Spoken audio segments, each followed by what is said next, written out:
വലിയ നോമ്പിൻ്റെ എല്ലാ ആശംസകളും ഞാൻ നേരുന്നു. നമ്മൾ കുരിശിൻ്റെ വഴി നടത്തുമ്പോൾ ഈശോയുടെ പീഡാനുഭവ രംഗങ്ങൾ ധ്യാനിക്കാറുണ്ട്. കുരിശും ചുമന്നുകൊണ്ട് ഈശോയെ അനുഗമിക്കാനായിട്ടാണ് ഈശോ എന്നോട് നിങ്ങളോടൊക്കെ ആവശ്യപ്പെടുന്നത്. ഞാൻ ഓർക്കുന്നുണ്ട്, ചേലൂർ പള്ളിയിൽ ഞാൻ വികാരിയായിരുന്ന അവസരത്തിൽ ഈ നോമ്പ് കാലത്ത് രാവിലെ എഴുന്നേൽക്കുമ്പോൾ തന്നെ പള്ളിയിൽ നിന്നും ഉറക്കെ ഒരു എർപ്പായി ചേട്ടൻ എന്ന് പറയുന്ന ഒരു വ്യക്തിയുടെ ശബ്ദത്തിലുള്ള പ്രാർത്ഥന കേൾക്കാം, ഗാനരൂപത്തിൽ. എർപ്പായി ചേട്ടൻ പള്ളിയിൽ വന്ന് കാലത്ത് തന്നെ ഉറക്കെ പാടുമായിരുന്നു, യേശുവേ രക്ഷക ഞാൻ വരുന്നു, എൻ ജീവിതമാം മരക്കുരിശേന്തി. നല്ല പിച്ചാണ് എർപ്പായി ചേട്ടന്. യേശുവേ രക്ഷക ഞാൻ വരുന്നു, എൻ ജീവിതമാം മരക്കുരിശേന്തി. അതാണ് എർപ്പായി ചേട്ടൻ എല്ലാ നോമ്പുകാലത്ത് ദിവസവും കാലത്ത് വെളുപ്പിന് തന്നെ വന്ന് പള്ളിയിൽ പാടാറുള്ള പാട്ട്. അതിപ്പോഴും എനിക്ക് ആ സൗണ്ട്, എർപ്പായി ചേട്ടനൊക്കെ ലോകത്തോട് യാത്ര പറഞ്ഞ് പോയെങ്കിലും ആ സൗണ്ട് എൻ്റെ കാതുകളിൽ ഇപ്പോഴും അലയടിക്കുന്നുണ്ട് ഈ നോമ്പുകാലം വരുമ്പോൾ.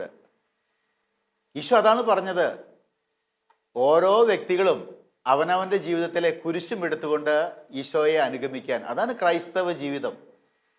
ഈ നോമ്പുകാലത്ത് നമുക്കൊക്കെ പ്രയാസങ്ങളും പ്രശ്നങ്ങളും ഉണ്ട്. പ്രശ്നങ്ങളും പ്രയാസങ്ങളും വേദനകളും ദുഃഖങ്ങളും ദുരിതങ്ങളും ഇല്ലാത്ത ആരുമില്ല.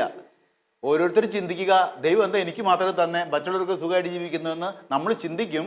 പക്ഷെ മറ്റുള്ളവരുടെ അടുത്തിരുന്ന് അരമണിക്കൂർ സംസാരിക്കുമ്പോഴാണ് നമ്മളൊക്കെ എത്രയോ ഭാഗ്യവാന്മാരാണെന്ന് നമുക്ക് മനസ്സിലാവുക. എല്ലാവർക്കും ജീവിതത്തിൽ പ്രശ്നങ്ങളുണ്ട്, ദുഃഖങ്ങളുണ്ട്, ദുരിതങ്ങളുണ്ട്. ആ ദുഃഖവും ദുരിതവും നല്ല മനസ്സോടുകൂടി, പുഞ്ചിരി തൂകുന്ന വദനത്തോടുകൂടി സ്വീകരിച്ച് കർത്താവിൻ്റെ പുറകിൽ യേശുവിനെ അനുധാവനം ചെയ്യലാണ് യഥാർത്ഥ ക്രൈസ്തവ ജീവിതം. ഞാൻ ഓർക്കുന്ന ഒരു കൗൺസിലിങ്ങിന് ഒരു സഹോദരി എൻ്റെ അടുത്ത് വന്ന് പറഞ്ഞൊരു കാര്യം. അവരെ കല്യാണം കഴിഞ്ഞിട്ട് 19 വർഷം കഴിഞ്ഞു. അപ്പോൾ സഹോദരി പറയായിരുന്നു, കല്യാണം കഴിഞ്ഞ് ഭർത്താവിൻ്റെ വീട്ടിൽ വന്നപ്പോൾ അപ്പൻ തീരെ അവശതയിലാണ്. 8-9 വർഷക്കാലം അപ്പനെ ശുശ്രൂഷിച്ചു. അപ്പോൾ ഞങ്ങളുടെ ജീവിതം ആരംഭിക്കാൻ സാധിച്ചിട്ടില്ല എന്ന് ഞാൻ കരുതി. അപ്പൻ മരിച്ചു കഴിഞ്ഞപ്പോഴേക്കും ഇത് അമ്മ വയ്യാതെയായി. ഇങ്ങനെ ഓരോരുത്തരും മാറി മാറി രോഗികളായി അവരെ ശുശ്രൂഷിച്ച് കഴിഞ്ഞ് ഇപ്പോൾ 19 കൊല്ലം കഴിഞ്ഞു. ഞാൻ ഉദ്ദേശിച്ച മാതിരി സന്തോഷത്തോടുള്ള ജീവിതം ഇതുവരെ ആരംഭിക്കാൻ സാധിച്ചിട്ടില്ല. ഞാൻ സഹോദരിയോട് പറഞ്ഞു, മോളെ, എല്ലാ പ്രശ്നങ്ങളും ദുഃഖവും ദുരിതവും തീർന്നിട്ട് നിനക്ക് ജീവിതം ആരംഭിക്കാൻ നീ കാത്തിരുന്നാൽ അത് നിന്റെ മരണനാളിലായിരിക്കും ആരംഭിക്കാൻ പറ്റുക. കാരണം ഈ ജീവിതത്തിൽ എപ്പോഴും കുരിശുകളുണ്ട്. ആ കുരിശുകൾ വഹിച്ചുകൊണ്ട് ഈശോയെ അനുധാവനം ചെയ്യലാണ് യഥാർത്ഥ സന്തോഷത്തോടുള്ള ക്രൈസ്തവ ജീവിതം. അല്ലാതെ ഈ പ്രശ്നങ്ങളൊക്കെ മാറിയിട്ട് ഞാൻ ജീവിക്കാമെന്ന് വെച്ചാൽ ഒരിക്കലും നടക്കത്തില്ലെന്ന് പറഞ്ഞു. നമുക്ക് ഈ നോമ്പ് കാലത്ത് എൻ്റെ ജീവിതത്തിൽ കർത്താവ് അനുവദിക്കുന്ന കുരിശുകൾ, അത് ഈശോയുടെ, നോക്കണേ, ഈശോയുടെ കുരിശിൻ്റെ ഒരു പുറം ഒഴിഞ്ഞെടുക്കുകയാണ്. ഒരു പുറത്താണ് ഈശോയുടെ മൃതശരീരം കാണാൻ സാധിക്കുക നമുക്ക്. ആ ഭാഗം ഒഴിച്ചിട്ടിരിക്കുന്നത് എനിക്ക് നിങ്ങൾക്ക് വേണ്ടിയിട്ടാണ്.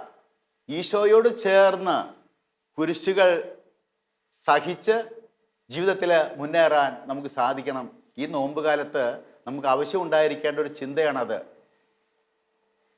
ഇനിയും കുരിശിൻ്റെ വഴിയിലൂടെ നാം നടന്നു നീങ്ങുമ്പോൾ ശമയോൻ ഈശോയെ സഹായിക്കുന്ന രംഗം കാണുന്നുണ്ട്. എനിക്കും നിങ്ങൾക്കും ഈ ലോക ജീവിതത്തിൽ നിർവഹിക്കാനുള്ള ദൗത്യം അത് ഈ ശമയോൻ്റെ ദൗത്യമാണ്. കുരിശു വഹിക്കാൻ മറ്റുള്ളവരെ സഹായിക്കുക, കുരിശു ചുമക്കാൻ മറ്റുള്ളവരെ സഹായിക്കുക. ഞാൻ പലപ്പോഴും പറയാറുണ്ട്, നമ്മളൊക്കെ വെള്ളമാകണം, H2O, 2 ഹൈഡ്രജൻ 1 ഓക്സിജൻ, അതാണ് വെള്ളത്തിൻ്റെ കെമിക്കൽ ഫോർമുല. എങ്കിലും ഞാൻ പറയുന്ന H2O എന്ന് പറയുമ്പോൾ അത് ഹെൽപ്പിംഗ് ഹാൻഡ് ടു അതേഴ്സ്, അതാണ് ഞാൻ ഉദ്ദേശിക്കുക. നമ്മൾ സഹായഹസ്തങ്ങളായി മാറുക. ഇങ്ങനെ ഹെൽപ്പിംഗ് ഹാൻഡ്സ് ടു അതേഴ്സ് ആയിട്ട് മാറുമ്പോൾ, H2 ആയിട്ട് മാറുമ്പോൾ, ഞാൻ 2 രീതിയിൽ ഓരോ വ്യക്തികൾക്കും ഈ സമീപനം ഉണ്ടായിരിക്കണം ഞാൻ ആഗ്രഹിക്കുന്നുണ്ട്. ഒന്നെന്താണെന്നറിയാവോ? ഓരോ കുടുംബവും വേറൊരു കുടുംബത്തെ ദത്തെടുക്കണം. എന്നേക്കാളും ക്ലേശമുള്ള ബുദ്ധിമുട്ട് അനുഭവിക്കുന്ന ഒരു കുടുംബത്തെ ദത്തെടുക്കാൻ ഞാൻ തയ്യാറാവണം. ഇപ്പോൾ ഒരു ഫാമിലി വേറൊരു ഫാമിലിയെ ദത്തെടുക്കണം എന്ന് പറഞ്ഞാൽ അവർക്ക് ആധ്യാത്മികമായിട്ടുള്ള സഹായം നൽകണം, അവർക്ക് വേണ്ടി പ്രാർത്ഥിക്കണം. സാമ്പത്തികമായിട്ട് സാധിക്കുന്ന രീതിയിൽ അവരുടെ ഭക്ഷണ കാര്യങ്ങൾക്കോ മരുന്ന് വാങ്ങാനോ കുട്ടികളെ സ്കൂളിൽ പഠിപ്പിക്കാനോ വേണ്ടി വരുന്ന ചിലവുകളിലേക്ക് എനിക്ക് ചിലപ്പോൾ ഒരു 100 രൂപയാണ് മാറ്റി വയ്ക്കാൻ സാധിക്കുക, അത് കൊടുക്കണം. ഞാനും പാവപ്പെട്ടവനല്ലേ എന്ന് പറഞ്ഞ് നിൽക്കരുത്. നീ പാവപ്പെട്ടവനാണെങ്കിൽ നിന്നേക്കാൾ പാവപ്പെട്ട ഒരാൾക്ക് നിന്നാൽ സാധിക്കുന്ന ചെറിയ സഹായം ചെയ്യുക. ഒരു കുടുംബത്തെങ്കിലും ഒരു കുടുംബം, അത് ഏത് സാമ്പത്തിക അവസ്ഥയുള്ള കുടുംബമാണെങ്കിലും ദത്തെടുക്കണം എന്ന് ഞാൻ പറയാം. അവർക്ക് വേണ്ടി പ്രാർത്ഥിക്കണം, അവരെ സാമ്പത്തിക സഹായം സാധിക്കുന്നതിൽ ചെയ്യണം, ഫിസിക്കലായിട്ടും സാധിക്കുന്ന രീതിയിൽ സഹായം ചെയ്ത് കൊടുക്കാം. സൈക്കോളജിക്കലായിട്ട് വളരെ പ്രധാനപ്പെട്ട കാര്യമാണ്. ഇന്ന് കാതുകൾക്ക് സ്കേഴ്സിറ്റി വന്നിരിക്കുകയാണ്, അധരങ്ങൾക്ക് സ്കേഴ്സിറ്റി ഇല്ല, സുലഭമാണ്. പറയാൻ എല്ലാവർക്കും ഇഷ്ടമാണ്, ഒരു ഇരുന്നൊന്ന് കേൾക്കാൻ ആരും തയ്യാറില്ല. മറ്റുള്ളവരുടെ പ്രയാസങ്ങൾ കേൾക്കാനായിട്ട് എൻ്റെ കാതുകളെ കടം കൊടുക്കുക കർത്താവിന്. Psychological help, physical help, financial help, spiritual help, അത് ഒരു കുടുംബത്തിനെങ്കിലും ചെയ്യാനായിട്ട് ഓരോ കുടുംബവും ശ്രദ്ധിക്കണം. അതുപോലെ ഓരോ വ്യക്തികളും മറ്റൊരു വ്യക്തിയെ സഹായിക്കാനായിട്ട്, അത് നിങ്ങൾ പരസ്യമൊന്നും കൊടുക്കണ്ട, ആ ഒരു വ്യക്തിയെ കണ്ടെത്തി എൻ്റെ സഹായം ആവശ്യമാണ്. അയൽക്കാരനെ സ്നേഹിക്കാമെന്ന് കർത്താവ് പറയുന്നില്ലേ? Who is your neighbour? കൃത്യമായിട്ട് ബൈബിളിൽ വ്യക്തമാക്കുന്നുണ്ട്. The one who is in need of you is your neighbour. നിന്റെ സഹായം ആർക്കാണോ ആവശ്യം അവനാണ് നിന്റെ അയൽക്കാരൻ. നല്ല ശമറായൻ്റെ ഉപമയിൽ ലൂക്ക 10:25-37 കർത്താവ് കൃത്യമായിട്ട് വരച്ച് കാണിക്കുന്നുണ്ട്. ആരാ നിന്റെ അയൽക്കാരൻ? നിന്റെ സഹായം ആവശ്യമുള്ള ആരോ അവനാണ് നിന്റെ അയൽക്കാരൻ, അവനെ സഹായിക്കുക. ഞാനിന്ന് പറഞ്ഞ തലങ്ങളിലൊക്കെ സ്പിരിച്വലി, ആധ്യാത്മികമായിട്ട് വിശ്വാസത്തിലേക്ക് കൊണ്ടുവരാൻ അവനെ സഹായിക്കണം, സപ്പോർട്ട് ചെയ്യണം. ഫിനാൻഷ്യലി, സാമ്പത്തികമായിട്ട് 5 രൂപയുള്ളെങ്കിൽ മതി, അത് ചെയ്യാൻ തയ്യാറാവുക. സാമ്പത്തികമായിട്ട്, ഫിസിക്കലായിട്ട്, സ്പിരിച്വലായിട്ട്, ഫിനാൻഷ്യലായിട്ട്, സൈക്കോളജിക്കലായിട്ട്, ഫിസിക്കലായിട്ട് നിനക്ക് എങ്ങനെയൊക്കെ സഹായിക്കാൻ സാധിക്കുന്നുവോ മറ്റു വ്യക്തികളെ സഹായിക്കുന്നതിലാണ് ശരിക്കും ഒരു ചാരിതാർത്ഥ്യം ഉണ്ടാവുക, സന്തോഷം ഉണ്ടാവുക. അപ്പോൾ ശമയോനെ പോലെ മറ്റുള്ളവൻ കുരിശ് ചുമക്കുമ്പോൾ അവനെ കുരിശെടുക്കാൻ സഹായിക്കലാണ് ക്രൈസ്തവ ജീവിതം. ഈ കുരിശിൻ്റെ വഴിയൊക്കെ നടത്തുമ്പോൾ നീ ഓരോ സ്ഥലത്ത് നിന്ന് കുമ്പിട്ട് ആരാധിക്കുന്നു മാത്രം പറഞ്ഞുകൊണ്ട് എണീറ്റ് അടുത്ത സ്ഥലത്തേക്ക് പോയ കാര്യമില്ല. നിന്റെ ജീവിതത്തിൽ മാറ്റം വരുത്തണം, എൻ്റെ ജീവിതത്തിലെ മാറ്റം വരുത്തണം. ശമയോൻ്റെ മോഡലിൽ ഇനിയും നോക്ക്, വെറോനിക്ക അടുത്ത ആള്, തൂവാല കൊണ്ട് തിരുമുഖം തുടയ്ക്കുന്ന വെറോനിക്ക, വേദന ഒപ്പിയെടുക്കുന്നവളാണ് അവള്. ഈ ജീവിതത്തിൽ എൻ്റെയും ദൗത്യതാണ് ടൗൾ ഡ്യൂട്ടി എന്ന് ഞാൻ പറയും, തൂവാല ദൗത്യം. മറ്റുള്ളവൻ്റെ വേദനകൾ ഒപ്പിയെടുക്കുന്ന തൂവാലകളായി മാറണം ഞാനും നിങ്ങളും. അതാണ് വെറോനിക്ക നമ്മുടെ മുമ്പിൽ കാഴ്ചവെക്കുന്ന മാതൃക. വേദനിക്കുന്നവൻ്റെ വേദനകൾ വർദ്ധിപ്പിക്കലല്ല, വേദനിക്കുന്നവൻ്റെ വേദനകൾ കുറയ്ക്കാനായിട്ട് എന്നെ കൊണ്ട് എന്ത് ചെയ്യാൻ സാധിക്കും അത് ചെയ്യലാണ് വെറോനിക്കായുടെ മാതൃക അനുകരിച്ചുകൊണ്ട് ഞാനും നിങ്ങളും തൂവാല ദൗത്യം നിർവഹിക്കുമ്പോൾ നിറവേറ്റുക. ഇനിയും മാതാവ് വരുന്നുണ്ട്. മാതാവ് വന്നിങ്ങനെ ഈശോയെ നോക്കുന്നു. കണ്ണുകൊണ്ട് മിണ്ടുന്ന അമ്മ. നമ്മളൊക്കെ അധരങ്ങൾ കൊണ്ടാണ് മിണ്ടുക, ഇത് കണ്ണുകൊണ്ട് മിണ്ടുന്ന അമ്മ, കണ്ണുകൊണ്ട് സംസാരിക്കുന്ന അമ്മ, ആശ്വസിപ്പിക്കുന്ന നോട്ടം. എന്നോട് ഒരിക്കൽ എൻ്റെ രൂപതയിൽ ഒരിടവകയിലെ കുട്ടികൾ ചോദിച്ചു, കൊച്ചു കുട്ടികളാ, നിലത്തുനിന്ന് പൊന്താത്ത പിള്ളേരാ, അവർ ചോദിക്കുകയാണ്, ബിഷപ്പ് ഈ മേരി ജീസസിൻ്റെ മദറല്ലേ?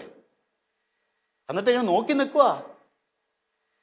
സോൾജിയേഴ്സ് ജീസസിനെ ഇങ്ങനെയൊക്കെ ചെയ്യുമ്പോൾ ഒന്നും പറ്റിയില്ലെങ്കിൽ അകലൊന്ന് കല്ലെടുത്തെറിയണ്ടേ എന്ന്. ആധുനിക തലമുറയുടെ ചോദ്യമാണത്. പക്ഷേ അമ്മ കല്ലെടുത്തെറിയുന്ന അമ്മയല്ല, കണ്ണെറിയുന്ന അമ്മയാണ്, കല്ലെറിയുന്ന അമ്മയല്ല. ആ നോട്ടം, സഹതാപത്തോടെയുള്ള നോട്ടം, യേശുവിൻ്റെ വേദനകളെ അലിയിക്കുന്ന നോട്ടം, മറ്റുള്ളവരുടെ വേദനകളെ അലിയിക്കുന്ന നോട്ടത്തിൻ്റെ ഉടമയായ അമ്മയുടെ മാതൃക അനുകരിച്ചുകൊണ്ട് നമുക്കും നോക്കാം രോഗികളെ, അവശത അനുഭവിക്കുന്ന വ്യക്തികളെ. ഞാൻ ചെന്നൈയിൽ ഞാൻ താമസിക്കുന്നത്. അവിടെ ലൊവീന എന്ന് പറയുന്ന ഒരു സഹോദരിയുണ്ട്. അവരുടെ ഒരു ഭാഗം ഇങ്ങനെ തളർന്നിരിക്കുക. ഈ കഴിഞ്ഞ ദിവസം വന്നു, വീൽ ചെയറിൽ എൻ്റെ അടുത്തേക്ക് വന്നു. ആളിങ്ങനെ നടക്കുമ്പോൾ ഒരു ഭാഗം വലിച്ചാൽ നടക്കുക, പതുക്കെ നടക്കും, പിന്നെ ഒരു ഭാഗം വലിച്ച്. ബോംബെയിൽ നല്ലൊരു ജോലിക്കാരിയായിരുന്നു. ഈ സ്ത്രീ എന്താ അവിടെ ചെയ്യുന്നതെന്ന് അറിയാവോ? ഈ സ്ത്രീ വൈകുന്നേരം ആകുമ്പോൾ ചെന്നൈ പട്ടണത്തിൽ റോഡരികിൽ കിടക്കുന്ന ആളുകൾ ഇങ്ങനെ നിരന്ന് കിടക്കുന്നുണ്ട്. തണുപ്പുള്ള സമയങ്ങളിലൊക്കെ കിടക്കുമ്പോൾ ഈ സ്ത്രീ കമ്പിളി പൊതുപ്പുകൾ മേടിക്കും. എന്നിട്ട് ഒരു ഓട്ടോറിക്ഷയിൽ അടുക്കടുക്കായിട്ട് വെച്ചിട്ട് രാത്രി സമയത്ത് ഈ സ്ത്രീ വലിച്ച് ആ ഓട്ടോറിക്ഷയ്ക്ക് ചെന്ന് കയറും. എന്നിട്ട് ഈ പൊതുപ്പുകളൊക്കെ വെച്ചിരിക്കുന്ന അതിന് സൈഡിൽ ഇരുന്നിട്ട് ഓട്ടോറിക്ഷക്കാരനോട് പറയും, വണ്ടി വിട്. അപ്പോൾ എങ്ങോട്ടാന്ന് ചോദിക്കും, വണ്ടി വിട്. അങ്ങനെ ചെന്ന് റോഡരികിൽ കിടക്കുന്ന ഓരോ ആളുകളുടെ അരികിൽ ചെന്ന് ഓരോ പൊതുപ്പെടുത്ത് അവരെ പൊതച്ചിട്ട് അടുത്ത സ്ഥലത്തേക്ക് പോകും. കാരണം എന്താണെന്നറിയാവോ? തണുപ്പിൻ്റെ ബുദ്ധിമുട്ട് എന്താണെന്ന് ആ സഹോദരിക്ക് അറിയാം. ഒരു പബ്ലിസിറ്റി ഇല്ല, രാത്രിയാണ് പോകുന്നത്. മറ്റുള്ളവരുടെ വേദനകൾ വെറോനിക്കായെ പോലെ തുവാല കൊണ്ട് ഒപ്പിയ പോലെ ഒപ്പിയെടുക്കുന്ന ലൊവീനമ്മ, കണ്ണുകൊണ്ട് സഹതാപത്തോട് നോക്കിക്കൊണ്ട് മറ്റുള്ളവരുടെ പ്രയാസങ്ങളെ അലിയിപ്പിക്കുന്ന ലൊവീന. എനിക്ക് വലിയൊരു എന്നെ കണ്ണ് തുറപ്പിക്കുക ഒരു സംഭവമാണ്. ഈ സഹോദരിക്ക് വയ്യാത്ത ആളുകളുടെ വീട്ടിൽ കിടന്നാൽ മതിയല്ലോ. ഇല്ല, രാത്രിയുടെ യാമങ്ങളിൽ ഓട്ടോറിക്ഷ വിളിച്ച് പൈസ മുടക്കി പുതപ്പുകൾ മേടിച്ച് പോവാണ്. നമ്മളും കുരിശിൻ്റെ വഴിയൊക്കെ നടത്തുമ്പോൾ ഓരോ സ്റ്റേഷൻ പിന്നിടുമ്പോഴും നമ്മൾ ചിന്തിക്കേണ്ട കാര്യം ഇതൊക്കെയാണ്. ഞാൻ എൻ്റെ ജീവിതത്തിൽ വെറോനിക്കായെ പോലെ മറ്റുള്ളവരെ എന്തുമാത്രം ആശ്വസിപ്പിക്കുന്നുണ്ട്, ഇനി ആശ്വസിപ്പിക്കുമോ? പരിശുദ്ധ അമ്മയെപ്പോലെ സഹതാപത്തോടെയുള്ള നോട്ടം വഴിയായിട്ട് മറ്റുള്ളവരെ വേദന അലിയിപ്പിച്ച് കളയാൻ എനിക്ക് സാധിക്കാറുണ്ടോ? ശമയോനെ പോലെ മറ്റുള്ളവരുടെ വേദനകളിൽ പങ്കുചേർന്ന് അവരെ അനുദിന ജീവിതത്തിൽ കുരിശെടുക്കാൻ ഞാൻ സഹായിക്കാറുണ്ടോ? ഇതൊക്കെ ചിന്തിച്ച് ജീവിതത്തിൽ പരിവർത്തനം വരുത്തൽ കൂടിയാണ് കുരിശിൻ്റെ വഴി. അല്ലാതെ ഇതൊരു ഭക്താഭ്യാസമായി മാത്രം മാറരുത്, ജീവിതബന്ധിയായി തീരണം കുരിശിൻ്റെ വഴിയിലൊക്കെ പങ്കുചേരുമ്പോൾ. ഇനിയും ആ മൃതശരീരം മടിയിൽ വെച്ചിരിക്കുന്ന ഒരു അമ്മയുടെ പോസ്, പിള്ളേരൊക്കെ ടാബിള് കളിക്കാൻ എടുക്കുന്ന നല്ല സീനാണത്. ഇത് ടാബിള് കളിക്കാൻ ഉണ്ടാക്കിയ സീനല്ല. സ്വന്തം മകൻ്റെ മൃതശരീരം മടിയിൽ വെച്ചിരിക്കുന്ന ഒരു അമ്മയുടെ വേദന എന്താണെന്ന് മനസ്സിലാക്കുക. അവിടെ മാലാഖ മംഗളവാർത്ത അറിയിച്ചപ്പോൾ ഇതാ കർത്താവിൻ്റെ ദാസി എന്ന് പറഞ്ഞില്ലേ, അത് അമ്മ മറന്നിട്ടില്ല. നിന്റെ വചനം പോലെ എന്നിൽ ഭവിക്കട്ടെ, അമ്മ മറന്നിട്ടില്ല. ദൈവ തിരുമനസ്സിന് പൂർണ്ണമായിട്ട് കീഴ്വഴങ്ങിക്കൊണ്ട് ലോകത്തിൻ്റെ മുഴുവൻ രക്ഷയ്ക്ക് വേണ്ടി മരണമടഞ്ഞ മകൻ്റെ മൃതശരീരം മടിയിൽ വെച്ചുകൊണ്ട് ദൈവ തിരുമനസ്സിന് പൂർണ്ണമായിട്ട് കീഴ്വഴങ്ങുന്ന അമ്മയാണ് ആ മൃതശരീരവും മടിയിൽ വെച്ച് ഇരിക്കുന്ന അമ്മ. സാധാരണ ഒരു അമ്മയാണെങ്കിൽ മറിഞ്ഞു വീഴും, ശവവും കൊണ്ട് ഇങ്ങനെ ഇരിക്കത്തില്ല. ഈ ടാബ്ലോ സീനും നമുക്ക് കാണിക്കാൻ അവസരം തരുമായിരുന്നില്ല. അമ്മയും മൃതശരീരവും ഒരുമിച്ച് കെട്ടിമറിഞ്ഞ് വീഴാൻ. പക്ഷെ എല്ലാം ഉള്ളിൽ സഹിച്ചുകൊണ്ട് ദൈവത്തിൻ്റെ തിരുമനസ്സിന് പൂർണ്ണമായിട്ട് കീഴ്വഴങ്ങി സ്വന്തം മകൻ്റെ മൃതശരീരം മടിയിൽ വെച്ചിരിക്കുന്ന അമ്മ ഗെത്സമനിൽ മുട്ടുകുത്തി പ്രാർത്ഥിച്ച മകൻ്റെ പ്രാർത്ഥന എന്താണെന്ന് ജീവിതത്തിൽ ഉൾക്കൊണ്ട് അനുഭവിച്ച് അത് പ്രാവർത്തികമാക്കുന്ന അമ്മയാണ് നമ്മുടെ മുമ്പിൽ ആ മടിയിൽ മൃതശരീരവും വെച്ചിരിക്കുന്ന കന്യകാമറിയം. അവൾ സഹരക്ഷകയാണ്. ഈശോ പീഡാനുഭവങ്ങൾ സഹിച്ച് നമ്മെ രക്ഷിക്കുന്നുണ്ടെങ്കിൽ ഈശോയോട് ചേർന്ന് തൻ്റെ വേദനകൾ സമർപ്പിച്ച് രക്ഷ നേടിത്തരുന്ന സഹരക്ഷകയാണ് പരിശുദ്ധ കന്യകാമറിയം. ഇനിയും കുരിശിൻ്റെ വഴിയിലൂടെ നമ്മൾ മുന്നേറുമ്പോൾ കർത്താവിൻ്റെ മൃതശരീരം കല്ലറയിൽ സംസ്കരിക്കുന്നതായിട്ട് നമ്മൾ കാണുന്നുണ്ട്. ഈ സംസ്കാരത്തിന് ഉത്ഥാനത്തിലേക്ക് ഒരു വിരൽ ചൂണ്ടി നിൽക്കുന്ന ഒന്നാണ് കല്ലറ യേശുവിൻ്റെ ഉത്ഥാനത്തിലേക്ക് വിരൽ ചൂണ്ടി നിൽക്കുന്ന ഒന്നാണ്. ആ കല്ലറയിലാണ് ഈശോയുടെ മൃതശരീരം സംസ്കരിക്കുന്നത്. 3-ാം നാൾ അവൻ ഉത്ഥാനം ചെയ്തു. ഈ ഉത്ഥാന രഹസ്യത്തിലേക്ക് എത്തി നിൽക്കുന്ന നോമ്പാചരണമായിരിക്കണം നമ്മുടേത്. പീഡാനുഭൂരങ്ങളൊക്കെ ഓർക്കുന്നു, നല്ല കാര്യം. കുർബാനയിൽ അങ്ങനെ തന്നെയല്ലേ? കുർബാനയിൽ കാഴ്ചവെപ്പിൻ്റെ സമയം നമുക്കറിയാം. ഒരുക്ക ശുശ്രൂഷയിൽ പീലാസയിൽ തിരുശരീരം വെക്കുമ്പോൾ ഈശോ യൂതന്മാർക്ക് ഏൽപ്പിക്കപ്പെടുന്നു. കാസയിൽ വീഞ്ഞും വെള്ളവും കൂട്ടിക്കലർത്തുമ്പോൾ വീഞ്ഞ് ഈശോയെ സൂചിപ്പിക്കുന്നു, വെള്ളം നമ്മളെ സൂചിപ്പിക്കുന്നു. വീഞ്ഞും വെള്ളവും കൂടി കലരുന്ന പോലെ ഞാനും യേശു ഒന്നായി ചേർന്ന് ബലി അർപ്പിക്കുന്ന സൂചന ഉണ്ട്. എങ്കിൽ അത് മാത്രമല്ല, ഒരു സൂചന കൂടിയുണ്ട് അവിടെ. എന്താണെന്നറിയാവോ? കർത്താവിൻ്റെ തിരുവിലാവ് കൊന്നുകൊണ്ട് പിളർന്നപ്പോൾ അവിടുന്ന് രക്തവും വെള്ളം ഒഴുകിയത്. ഇതൊക്കെ ഈ നോമ്പുകാലത്ത് പ്രത്യേകം കുർബാനയ്ക്കിടയ്ക്ക് ഓർക്കണം നമ്മൾ. കാസിയും ബിലാസും ഉയർത്തിപ്പിടിച്ചുകൊണ്ട് വൈദികൻ ബലിപീഠത്തിൻ്റെ പ്രധാന ഭാഗത്തേക്ക് പോകുമ്പോൾ കാൽവരി കുന്നിലേക്ക് കുരിശു ചുമന്ന് പോകുന്ന യേശുവിൻ്റെ പീഡാനുഭവ രംഗം ഞാനും നിങ്ങളും അനുദിന ജീവിതത്തിലെ കുരിശുകൾ വഹിച്ചുകൊണ്ട് ഈശോയെ അനുധാവനം ചെയ്യേണ്ടവരാണെന്നുള്ള ഓർമ്മപ്പെടുത്തൽ ആ സമയത്ത് നമുക്ക് ഉണ്ടാകണം കുർബാനയിൽ. കാസിയും പിലാസിയും കുരിശാകൃതിയിൽ ഉയർത്തുമ്പോൾ കർത്താവിൻ്റെ കുരിശുമരണം. കാസിയും പിലാസിയും ബലിപീഠത്തിൽ ഇറക്കി വെച്ച് ശ്വാസപ്പ് കൊണ്ട് മൂടുമ്പോൾ കർത്താവിൻ്റെ മൃതശരീരം കല്ലറയിൽ സംസ്കരിക്കുന്നു. അതെ, ഈ 14 സ്ഥലം കല്ലറയിൽ ഈശോയെ സംസ്കരിക്കുന്ന രംഗങ്ങളൊക്കെ ഓർക്കുമ്പോൾ അത് ഉത്ഥാനത്തിലേക്ക് വിരൽ ചൂണ്ടുന്ന ഒന്നാണെന്ന കാര്യം മറക്കരുത്. വീട്ടിൽ ബാലികയെ ഉയർപ്പിച്ച്, റോട്ടിൽ യുവാവിനെ ഉയർപ്പിച്ച്, കല്ലറയിൽ ലാസറിനെ ഉയർപ്പിച്ച് 3-ാം നാൾ ഉത്ഥാനം ചെയ്ത ഈശോ ശിഷ്യന്മാരുടെ മനസ്സൊരുക്കിക്കൊണ്ട് 3-ാം നാൾ ഉത്ഥാനം ചെയ്തവൻ ആ ഉത്ഥാന രഹസ്യം ഉൾക്കൊള്ളാനായിട്ട് ഇതാ 3 അത്ഭുതങ്ങൾ പ്രവർത്തിച്ചു. ബാലികയെ ഉയർത്തി, യുവാവിനെ ഉയർപ്പിച്ചു, ലാസറിനെ ഉയർപ്പിച്ചു. എന്നിട്ട് അവിടെ നിന്ന് 3-ാം നാൾ ഉത്ഥാനം ചെയ്യുന്നു. ആ ഉത്ഥാനത്തിലേക്ക് നമ്മുടെ മനസ്സ് എത്തി നിൽക്കണം കുരിശൻ്റെ വഴി കഴിയുമ്പോൾ, ഈ നോമ്പുകാലത്തിൻ്റെ അവസാനത്തിൽ. അപ്പോൾ ഉത്ഥാനത്തിലേക്കുള്ളൊരു യാത്രയാണ് മനസ്സുകൊണ്ട് ഈ നോമ്പുകാലം. അതവിടെയാണ് ചെന്ന് എത്തുക. ഈ പീഡാനുഭവങ്ങളിലൂടെയൊക്കെ നമ്മൾ മനസ്സിനെ കടത്തി വിട്ടുകൊണ്ട് അങ്ങനെ ഈ നോമ്പുകാലത്ത് പരിശുദ്ധ അമ്മ സഹരക്ഷകയാണെന്നുള്ള ഓർമ്മ പ്രത്യേകമായിട്ട് നമ്മുടെ മനസ്സിൽ കാത്തു സൂക്ഷിക്കണം. യേശുവിനോടൊപ്പം സഹനങ്ങളിലൂടെ കടന്നുപോയി അമ്മ. ആ അമ്മയോടൊപ്പം സഹനങ്ങൾ കാഴ്ചവെക്കാൻ എനിക്ക് നിങ്ങൾക്ക് സാധിക്കണം. അമ്മയുടെ മാധ്യസ്ഥം യാചിക്കുക. അമ്മ ഒപ്പമുണ്ടെങ്കിൽ നമ്മുടെ എല്ലാ പ്രയാസങ്ങളിലും നമുക്ക് ആശ്വാസമുണ്ട്. മാതാവിൻ്റെ പ്രത്യേകത നമ്മൾ ശ്രദ്ധിച്ചിട്ടില്ലേ ബൈബിളിൽ? ഞാൻ ചിന്തിക്കാറുണ്ട്. കണ്ണെറിയുന്ന അമ്മ, നേരത്തെ പറഞ്ഞില്ലേ, നോക്കുന്ന ഈശോയെ നോക്കുന്ന, അകലെന്ന് നോക്കുന്ന അമ്മ, കണ്ണെറിയുന്ന അമ്മ. അതുപോലെ അമ്മയ്ക്ക് വേറെ പ്രത്യേകത. കാനായിൽ കല്യാണ നാൾ നമ്മൾ കണ്ടു. കണ്ടറിഞ്ഞ് മറ്റുള്ളവൻ്റെ കാര്യങ്ങളിൽ ഇടപെടുന്ന അമ്മയാണ് നമ്മുടെ അമ്മ. ഈ നോമ്പുകാലത്ത് പ്രതിജ്ഞ എടുക്കുമ്പോൾ അമ്മയുടെ ഗുണഗണങ്ങൾ നമ്മുടെ ജീവിതത്തിലേക്ക് പകർത്താൻ നമുക്ക് ശ്രമിക്കാം. കണ്ടറിഞ്ഞ് മറ്റുള്ളവൻ്റെ കാര്യങ്ങളിൽ ഇടപെടുന്ന അമ്മ. കാനായിൽ കല്യാണ വിരുന്നിൽ കുടുംബനാഥന് വീഞ്ഞ് തികയാതെ വന്നപ്പോൾ ഉടനെ അമ്മ രംഗത്തിറങ്ങി.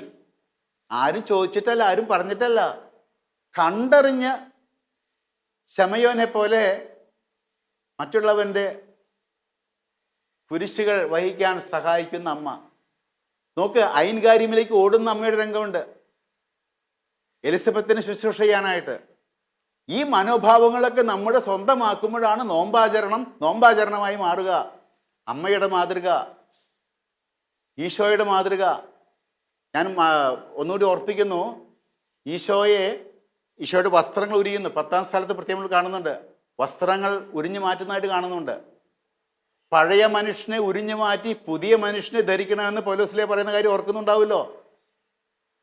നമ്മളൊക്കെ മാമോദീസ സ്വീകരിക്കുമ്പോൾ പഴയ മനുഷ്യനെ ഉരിഞ്ഞു മാറ്റി പുതിയ മനുഷ്യനെ ധരിക്കുന്നവരാണ്. മാമോദീസയിൽ നമുക്കറിയാം, നമ്മൾ നേരത്തെ കണ്ടിട്ടുള്ളതാണ്.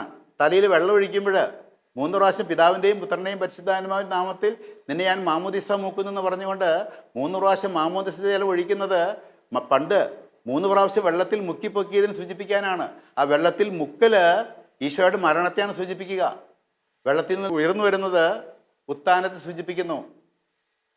മാമോദീസ സ്വീകരിച്ച് ഞാനും നിങ്ങളൊക്കെ ഈ യേശുവിനോടൊപ്പം പാപത്തിന് മരിച്ചവരാണ്. പാപത്തിന് മരിക്കുക എന്ന് പറഞ്ഞാൽ പാപ സാഹചര്യങ്ങൾ ഉണ്ടാകുമ്പോൾ മരിച്ച വ്യക്തി പ്രതികരിക്കുന്ന പോലെ പ്രതികരിക്കുന്നൊരവസ്ഥ. ഉത്തിതനായ ഈശോയുടെ പുതിയ ജീവിതത്തിലേക്ക് കടന്നു വരുന്നവരാണ്.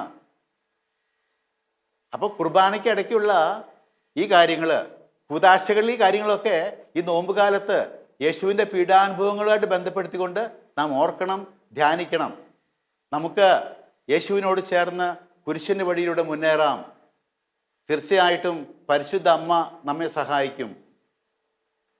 ഒരിക്കൽ കൂടി നോമ്പിൻ്റെ എല്ലാവിധ ആശംസകളും ഏവർക്കും നേരുന്നു.